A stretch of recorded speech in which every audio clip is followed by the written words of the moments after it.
Didik TV KPM. Kembali semula dalam slot menengah rendah Didik TV KPM bersama saya dan juga Cikgu Akil. Ya, terima kasih Zura. Jadi untuk sekarang ni Cikgu, yang kita nak fokus pulanya? Okey, baiklah. Sesi PDPC kita pada hari ini, kita akan beralih ke topik bait puitis puisi.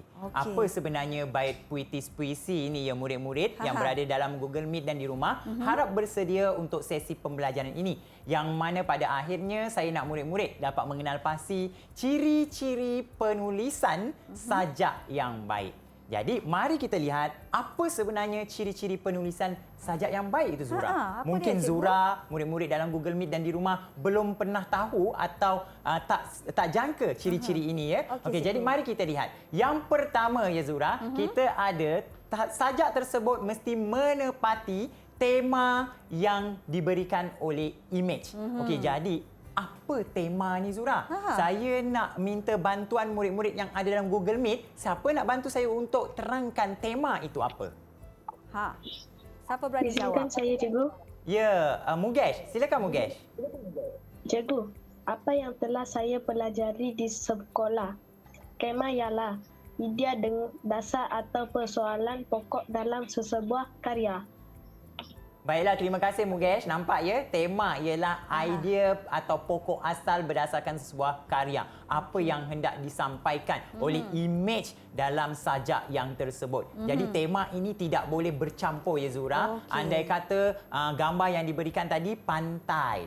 Okey, jadi sajak tersebut mestilah berkaitan tentang pantai atau keindahan pantai. Tidak perlu pula tiba-tiba berkaitan dengan sekolah. Jadi dia tidak menepati tema tersebut. Baik Cikgu, sekiranya tema kemerdekaan Cikgu, dia kena mestilah berkaitan dengan kemerdekaan. Cikgu. Baik, kita berikan 5 bintang untuk Mugesh. 5 bintang ya Cikgu. Okey, teruskan Seterusnya Cikgu. yang kedua, sajak yang baik juga perlu mempunyai kosakata yang indah. Apa maksud kosakata? Maksudnya murid-murid perlu kaya dengan kepelbagaian kata. Kata-kata dalam sajak perlulah bahasa yang indah, klasik dan puitis. Contohnya, perkataan contoh, kita resah. Kita boleh guna perkataan galau. Galau. Lagi perkataan lain. Contohnya, kita ada angin. Kita boleh guna perkataan pawana. Pawana ya. Jadi kosakata yang indah ini akan membantu murid jika mereka menyertai pertandingan atau membuat karangan akan mendapat markah yang lebih banyak. Seterusnya, yang ketiga, ciri sajak yang seterusnya mempunyai gaya bahasa. Kaya dengan gaya bahasa yang pelbagai seperti metafora, personifikasi, inversi, simili dan juga lain-lain. Agak-agaknya ada tak murid-murid dalam Google Meet ni yang boleh terangkan saya salah satu daripada gaya bahasa yang pernah mereka belajar di sekolah? Silakan. Siapa nak cuba? Siapa nak cuba ya? Jika saya mencuba, Ya, kita ada Kaisara. Silakan Kaisara. Cikgu, gaya bahasa yang saya ketahui ialah personifikasi. Personifikasi membawa maksud perlambangan sifat-sifat manusia yang diberikan kepada benda yang tidak bernyawa atau sesuatu yang abstrak. Contohnya Cikgu, daunan melambai-lambai dan tangisan hujan. Baiklah, terima kasih Kaisara. Kita berikan juga 5 bintang sebab jawapannya tepat sekali. Kaisara memberikan maksud personifikasi ya. Personifikasi ini kita menghidupkan sesuatu kepada benda yang mati. Jadi contohnya daun tadi. Daun melambai-lambai. Pernah ke Zura lihat daun melambai-lambai? Pernah Cikgu, time apa tu angin datang. Ini kita menghidupkan daun tersebut. Ya Cikgu. Sama juga seperti tangisan hujan. Hujan sebenarnya turun kan? Betul, Tapi Cikgu. bahasa puitis ni kita boleh sebut tangisan hujan, personifikasi. Okey, faham. Seterusnya, yang keempat, sajak yang baik mempunyai keseimbangan rangkap yang dihasilkan. Maksudnya, contoh, seandainya rangkap satu mempunyai 4 baris ayat.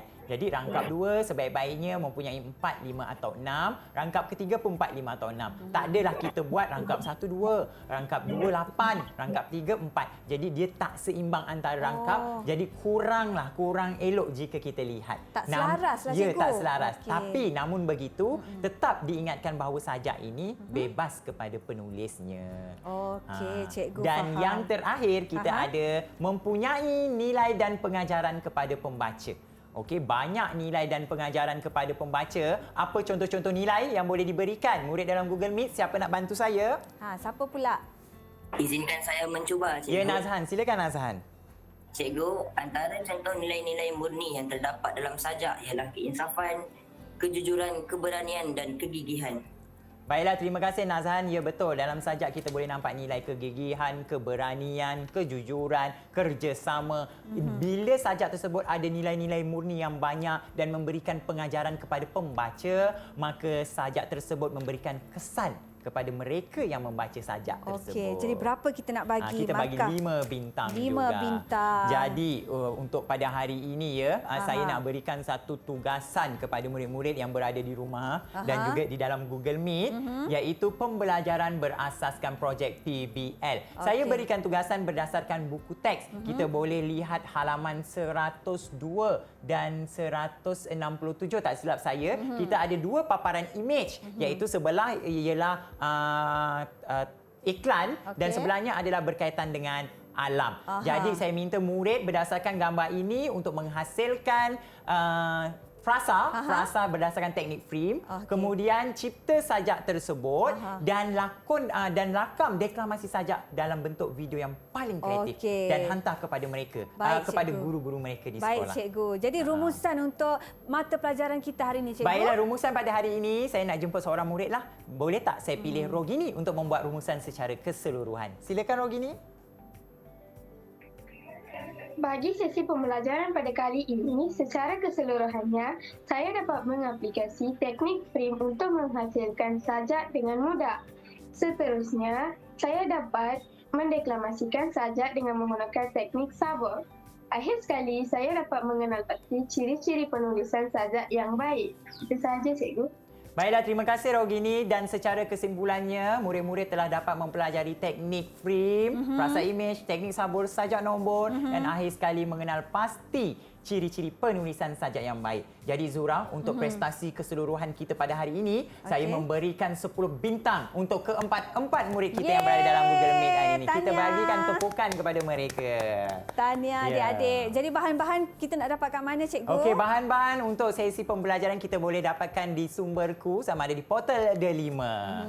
Okey, cikgu. Jadi selesai sudah mata pelajaran kita hari ini, cikgu. Terima kasih banyak tahu, cikgu. Terima kasih juga kepada Zura kerana membantu saya untuk melancarkan sesi pembelajaran kita pada hari ini. Alhamdulillah. Dan terima kasih juga kepada adik-adik kita ya kerana setia menonton Didik TV hari ini. Harapnya apa yang diajar oleh cikgu orang kata dapatlah adik-adik kita manfaat yang baik untuk adik-adik kita ya, cikgu. Betul, ya. Zura, betul. Okey, dengar ceritanya cikgu nak bersajak kan? Saya cubalah Zura. Bukan saya tahu sangat pun tapi saya berkongsi berdasarkan apa yang saya dah ajar. Bila kita mengajar, kita juga perlu berkongsi. Saya tak sabar nak dengar cikgu. Ya. Okey adik-adik, insya-Allah kita jumpa lagi dalam Didik TV KPM.